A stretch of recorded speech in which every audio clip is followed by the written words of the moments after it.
Next case on our docket is 21-60039, Chapa versus Garland.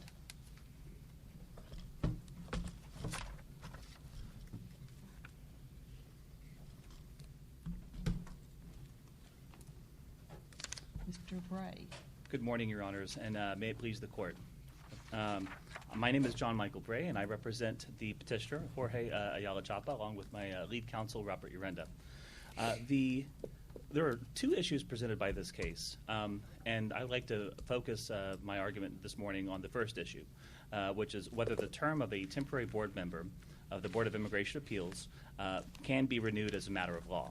The second issue is whether the agency, in this case the Board of Immigration Appeals, committed legal error by requiring a showing of unusual or outstanding equities, insofar as it failed to follow its own precedent regarding the application of legal standards to undisputed facts.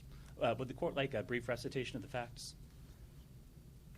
Okay, I'll move on. Thank you very much.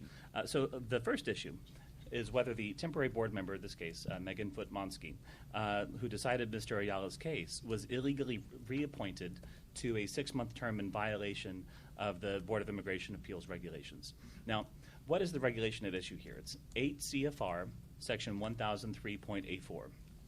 That regulation states, in pertinent part, as follows: that the director of the Executive Office for Immigration Review, which is essentially the immigration agency in this case, may, in his discretion, designate immigration judges, retired board members, and certain others to act as temporary board members for terms not to exceed 6 months. Was this claim exhausted? Yes, Your Honor. So the exhaustion doctrine should not apply here for at least 3 reasons. The first so it was exhausted, or it doesn't apply? Well, Your Honor, essentially it does. Yes, it does not apply here. The first reason is because this presents a pure question of law, and there is Fifth Circuit precedent on point here. For example, Momin versus Gonzalez, 447 Federal 3rd, 447, and this is a Fifth Circuit case from 2006. And in that case, the court addressed a challenge to the legality of an arriving alien adjustment of status regulation, which was, considered a BIA. Why is that a pure question of law rather than a defect in the proceeding that must be exhausted? Well, it's a pure question of law, Your Honor, because it does not affect the merits of the underlying claim. It affects how, essentially how the claim is adjudicated through the BIA, but it does not affect the merits of the underlying claim. So, in addition, Your Honor, this is essentially an ultra vires question, and of course, the doctrine of ultra vires is an exception to the exhaustion doctrine. Also, how do we know that Megan Foote-Monsky was her term had expired? Because the administrative record does not tell us when, I assume it's her term expired. That's an excellent question, Your Honor. In another case that is pending before this court, and which has been granted oral argument in December, the government did provide evidence in the administrative record that indicates that Ms. Monsky's term expired in October. At the end of September, beginning of October. But that's not in this administrative record. Can we go roving around and try to figure these things out? Or do we have authority to do that? Well, no, Your Honor, but it's linked, and also essentially linked in what way? It's linked on CMECF. What do you mean by that? I'm sorry. We probably have, I'm guessing we have a designation on the DCN that says these two cases are, quote, linked, unquote. But that doesn't make one administrative record the other administrative record. Right. And that's linked for our purposes, I think, are a little bit different. They're not consolidated. Understood, Your Honor, yes. But essentially, it's not just a question of what happened in the past. It's a question of whether, as a matter of law, the regulations would permit the renewal of a temporary board member beyond the initial 6-month term. So, in this case, we know the date of the decision from the BIA because that's included on the BIA. Right, December 18th, 2020. Correct. Essentially, Your Honor, That's all we know. Well, that's all that's clear from this administrative record. That Well, is then true. how could we give your client relief when that's all we know? Well, Your Honor, I would note that on the BIA website, it also indicates when she was appointed. So Ms. Monsky, and I would ask that the court take administrative notice of that fact because it is a publicly available fact. But essentially, this is a question of law because of the fact that it raises the doctrine of ultra vires, and it does not affect or relate to the underlying merits of the claim. It affects the way in which the cases would be adjudicated. Now, I would contrast this regulation or this regulatory provision with another provision, which is 8 CFR 1003.10E, which concerns the appointment of temporary immigration judges. That provision states, in pertinent part, that the director may designate or select, with the approval of the Attorney General, former board members, former immigration judges, and certain others, for renewable terms not to exceed 6 months. So, essentially, Your Honor, here, what's present is the word renewable, and that term, renewable, is conspicuously lacking from the previous provision concerning the appointment of temporary board members. So the purpose of the temporary board member regulation was, and this was a regulation that was promulgated in 2006, was to permit the immigration appellate judges, the temporary board members, to produce more detailed decisions instead of essentially, producing kind of rubber stamp decisions. So it was to allow for more complex, more thorough analysis of more complex cases. The takeaway point here is that because the regulation permitting the appointment of a temporary board member does not include a provision that would allow the reappointment of a temporary board member, but because of the fact that that language concerning the renewability of terms of a temporary immigration judge is present in the analogous provision, the proper interpretation, utilizing the interpretive canon of harmonious reading, is that the agency is not permitted to reappoint temporary board members beyond the initial 6-month terms as a matter of law. And to conclude otherwise would render the word renewable in 1003.10E mere surplusage. And again, there's also an interpretive canon against surplusage. I guess it's the same question, but it seems like you should have reopened to include that information so that it would have been in the record. Well, Your Honor, essentially what we're asking for here is a remand. So if the court were to find in the petitioner's favor on this issue concerning whether, as a matter of law, temporary board members can be reappointed or can have their terms renewed beyond the initial 6 months, that we would ask for a remand to the agency, and then the agency can address that. But we don't address these interesting questions in the abstract as much as we might want to do that. I understand, Your Honor. So it's a difficulty with the record. Well, Your Honor, I will submit that there is nothing of record that indicates exactly when Ms. Monsky's term began, and there's nothing in this record that indicates exactly when her term ended. But what is clear is that Ms. Monsky's term, that as a matter of law, the regulation that is cited to, and which is at issue in this case, does not allow the renewability of a temporary board member's term beyond the initial 6 months. Counsel, I was tracking with you right up to the point where you said that the remedy you want is a remand, because I understand the reason you don't think you need to exhaust is because this is a pure question of law and you don't care what the board has to say about it. And the reason that it doesn't matter whether she was reappointed is because she couldn't be reappointed as a matter of law. Correct. So why would you want a remand? Because there's nothing for the board to fix. It's either she can be reappointed or she can't. And if we hold that she can't, then the case is over, right? There's nothing to remand back to the agency. Well, here's the situation, Your Honor. If it turns out, if the court agrees with us with this position, essentially this would constitute a jurisdictional defect. And because of the fact that it would be a jurisdictional defect, that would mean that this court would likely not have jurisdiction to consider the merits of our case and the questions of law, which are in my second point. So, well, as you know, there's a lot of water under the bridge about whether ultra vires claims sound in jurisdiction or not. So I'm not totally clear on why it would necessarily be a jurisdictional defect. You know, we've had cases, the Supreme Court's had cases on these questions.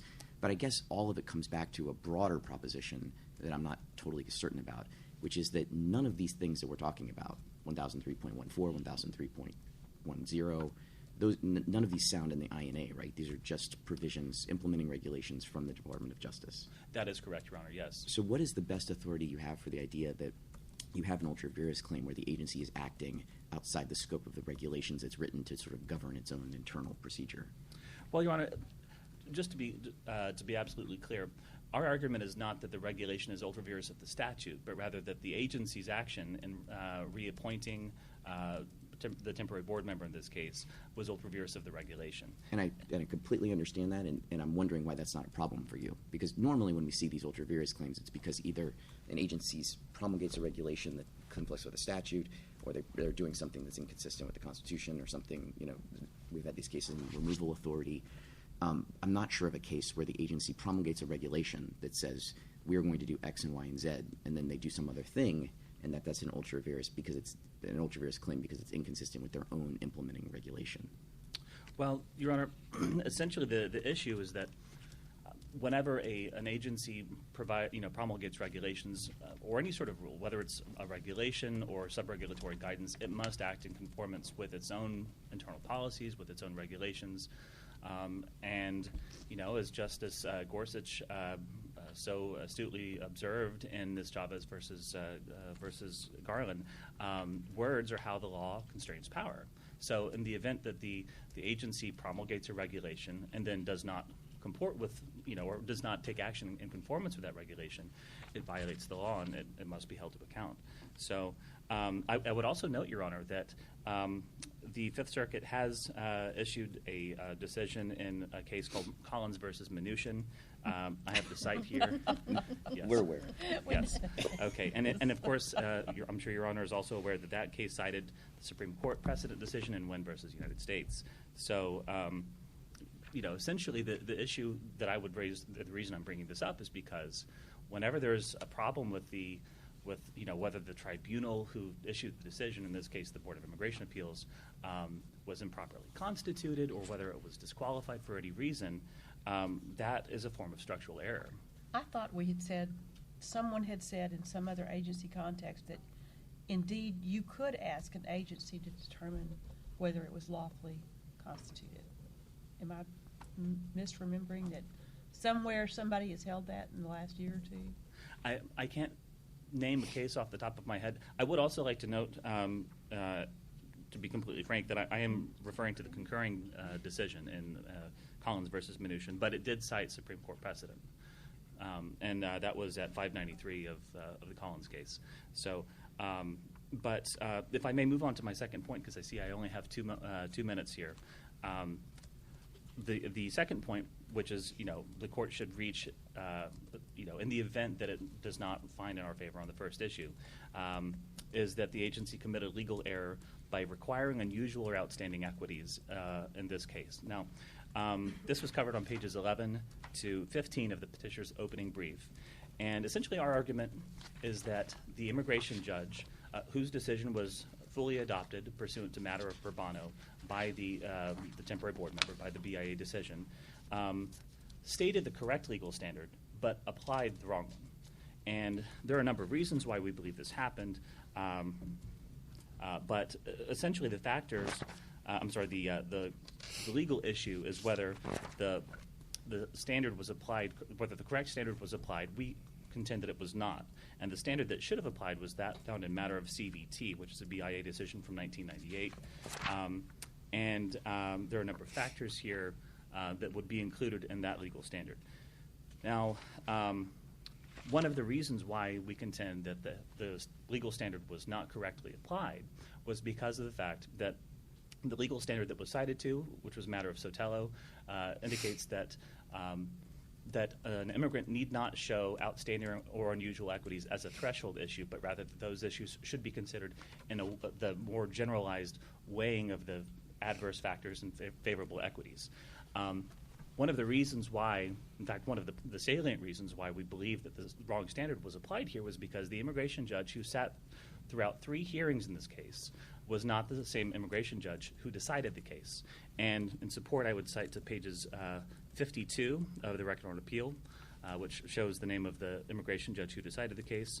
And I would contrast that with the immigration judge who heard the case, which was on pages 221 of the Record on Appeal. I see that I'm out of time. I don't understand what the hardship is in this case that would justify relief, that he'd been helping to raise and support his wife's niece and nephews.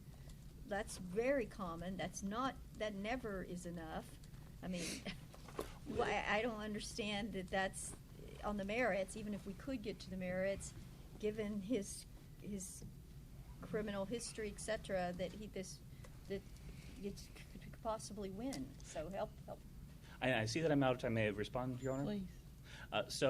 And this is an issue that was raised in the briefing to the Board of Immigration Appeals and is tethered to the legal issues raised in the briefs to this court, which is that there is a BIA precedent decision, matter of Aragin, which states unequivocally that it is a showing of outstanding and unusual equities. In this context, which is 8 U.S.C. 1229B, subsection A, for 42A cancellation of removal, for persons who are already permanent residents, it is a showing of outstanding or unusual equities if a person has a period of long residence in the United States, as our client does here. He was in the United States for 27 years, the time that this case was decided by the immigration judge.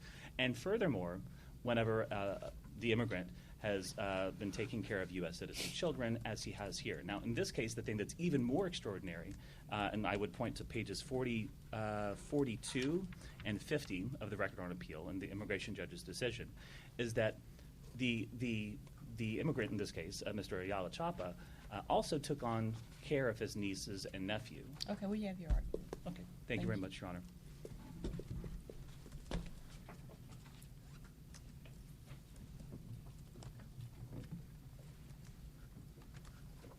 Good morning, Your Honor. I will jump straight to the second issue about the board members' ability to issue the decision in this case. But first, we'd just like to quickly note that petitioner only noted that there were 2 issues in the case. I'm not sure if he intended to waive the Nis Chavez-Pereira jurisdictional argument, but we would submit that that's fully briefed on our case, and precedent is controlling that the claim processing rule applies here. Regarding the temporary board member regulation in this case, I think that the conversation this morning demonstrates that this is not the proper vehicle to raise these types of claims. Challenges to the regulation itself really should be raised in an APA action in district court, where there can be a full record on the rulemaking that underlies the board member regulation. I don't understand why it would be an APA claim. They're not seeking to undo the regulation. They're just saying that the regulation wasn't followed. Well, that would be how to make an ultra-virus argument about the regulation itself. As Judge Elrod noted, there's no evidence here about how that regulation is ever applied. All we know is that the first board member decision in this case was issued by a temporary board member. The citation to the website was that her initial appointment started in April. The website, by the time I briefed the case, was updated, and she was no longer a temporary board member, so it's unclear when that website changed, but we did submit the addendum demonstrating that she was renewed for a second term in September that was to begin at the end of her first term, which would carry her through till April of the following year. So there is evidence that she did sign the decision while she was a temporary board member, and outside of that evidence, we don't know, based on any record evidence in this record or any kind of way to compile a record that would demonstrate how the agency could potentially violate that regulation. Well, you just got through saying we know she was renewed for a second term in September, so that's necessarily evidence that she'd already served some term. Correct. I guess my point is that the challenge itself is collateral to the removal determination in this case. And because it's not, as Petitioner admitted, it's unrelated to the merits of this claim, The challenge is to the board member's composition and to the Board of Immigration Appeals' composition. And that challenge is properly brought in an APA case where there can be a record about how that regulation is applied, what the purpose behind the regulation was. We could look to the notice and commenting of the rulemaking in the 1988 rule that originally put the board member regulation in the CFR. We could look to any sort of claims and record about how many temporary board members there are. And so what relief could the APA grant to this defendant or this petitioner? Well, if somebody were to bring an APA claim in district court, Do they have any authority to vacate the BIA order here? not to vacate the BIA order. But Okay. that's not the, well, to the extent that that's what's requested here, that's not even the remedy that was requested. There's been no prejudice and articulated in this case. The petitioner filed a motion to reconsider before the board, and a permanent board member signed that decision.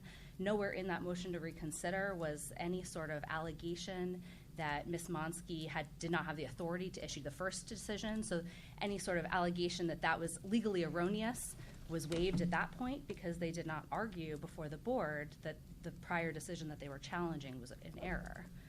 So while I don't think that there's an exhaustion issue insofar as raising an ultra-virus argument, because I don't think the board could necessarily speak to its own authority to the appointments of other board members.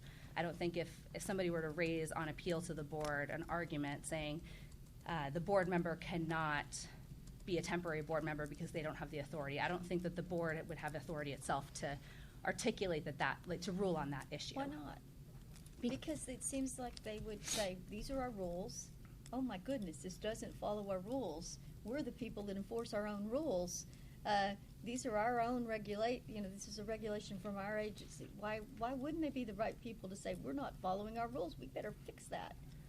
Because it's not a rule that they're following, because the regulation is about the composition of the board and their authority and not Well, we'd say, I'm not eligible to sit.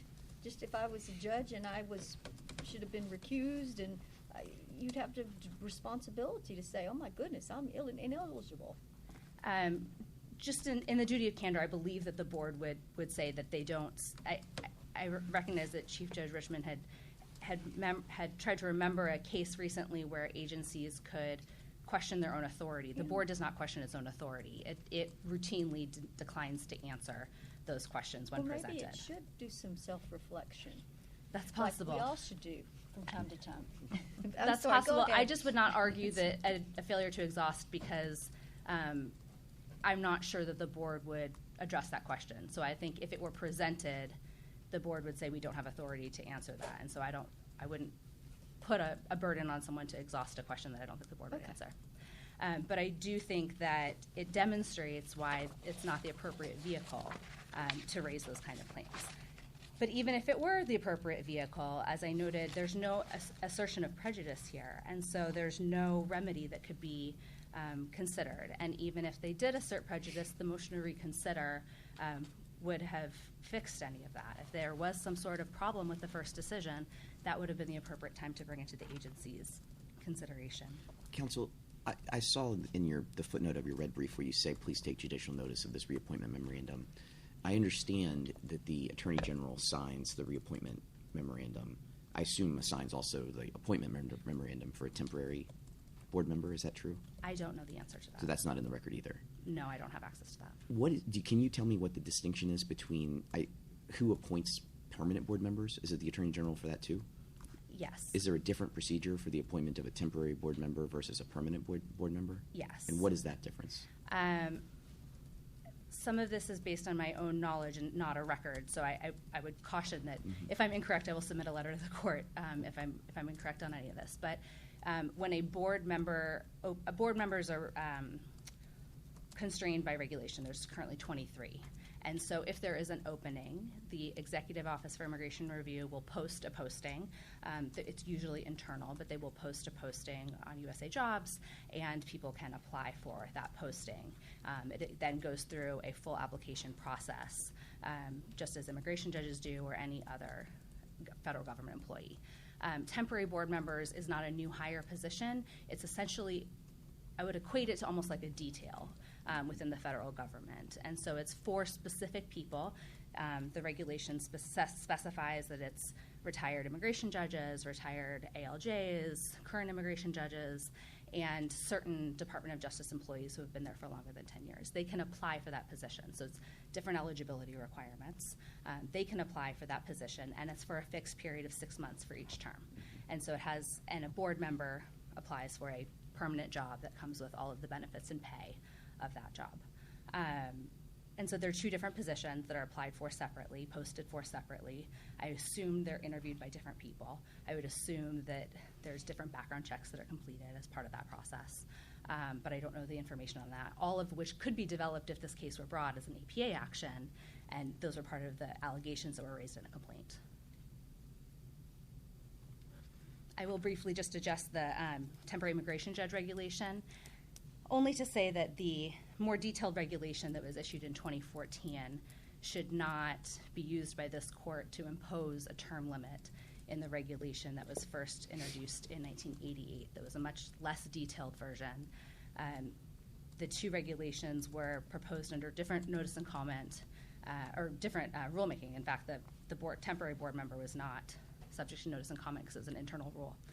And the additional term of renewable is not the only additional term in that temporary immigration judge regulation. The temporary immigration judge regulation is much more detailed, and it has a lot of additional terms, none of which should be read into the other regulation.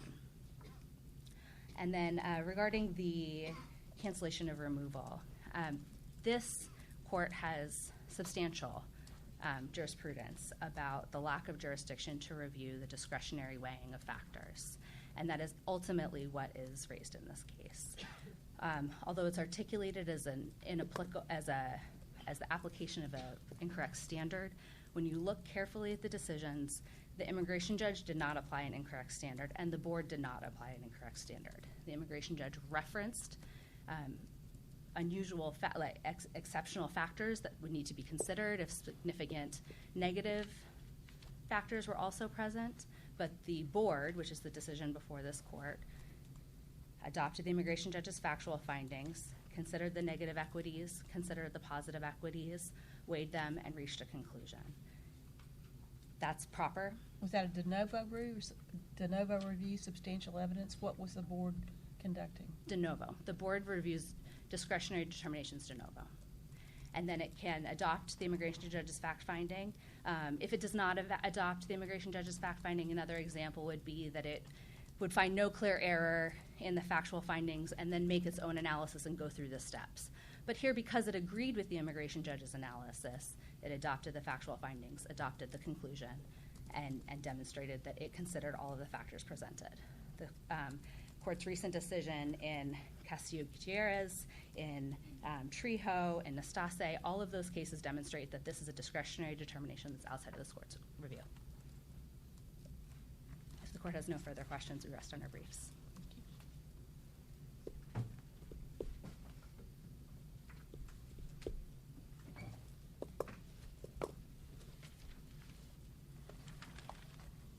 May it please the court.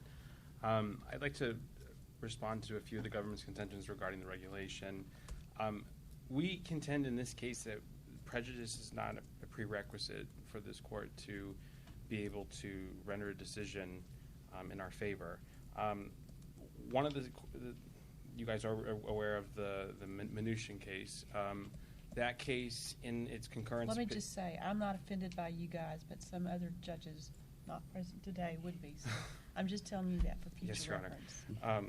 Well, in that case, in the concurring opinion, there's a reference to Wynn v. U.S. The citation is 539 U.S. 69. In that case, the Supreme Court invalidated the Ninth Circuit panel judgment because there was a judge on that panel that wasn't an Article III judge, and the court didn't make a finding of prejudice because they found that the judicial composition, when the error alleged was the improper composition of that court, they found that no prejudice was needed. They looked to the idea that when a court body issues a decision, that it's following all of its own rules. Furthermore, even if we were to assume in this case that prejudice was required to have this claim go in our favor, we argued that we have done so. In this case, there is a reasonable probability that a different board member might have issued a different decision simply because of the de novo standard of review of discretionary determinations. The clear error is not the standard when they're reviewing a discretionary denial. So the mere fact that Board Member Monsky issued a decision wouldn't preclude a new decision. Counsel, can I ask a question? Yes, Your Honor. When you're talking about Collins versus Mnuchin, are you talking about our en banc opinion, or are you talking about the Supreme Court case called Collins versus Yellen? We're talking about the en banc opinion. We would contend that it was overturned on different grounds, but we are aware that. So Collins versus Yellen has a whole discussion about what the remedy is for these sorts of claims, just assuming that these are the same kind of claim, which obviously the government contests, and you could reasonably say that they're different. But an ultra vires claim brought by a petitioner challenging the composition of a government adjudicatory board, there's an entire discussion in the majority opinion of Collins versus Yellen that is different than the one from our en banc court. So I'm not sure. I'm not sure I even understand. I want to make sure I understand what you're arguing, and I'm not sure I get it. We are arguing something analogous to what occurred in Wynn. We understand the differences of that case. It also dealt with statute, and it dealt with Article 3, Article 4 judges. It was more for the broad proposition that, and there have been times in the past where courts have invalidated these judgments, notwithstanding a finding of prejudice. But so your point is, you think that after Collins versus Yellen, the Supreme Court's decision to us, that we can vacate agency action without a showing of prejudice? I would have to update the court on that particular question. I'm assuming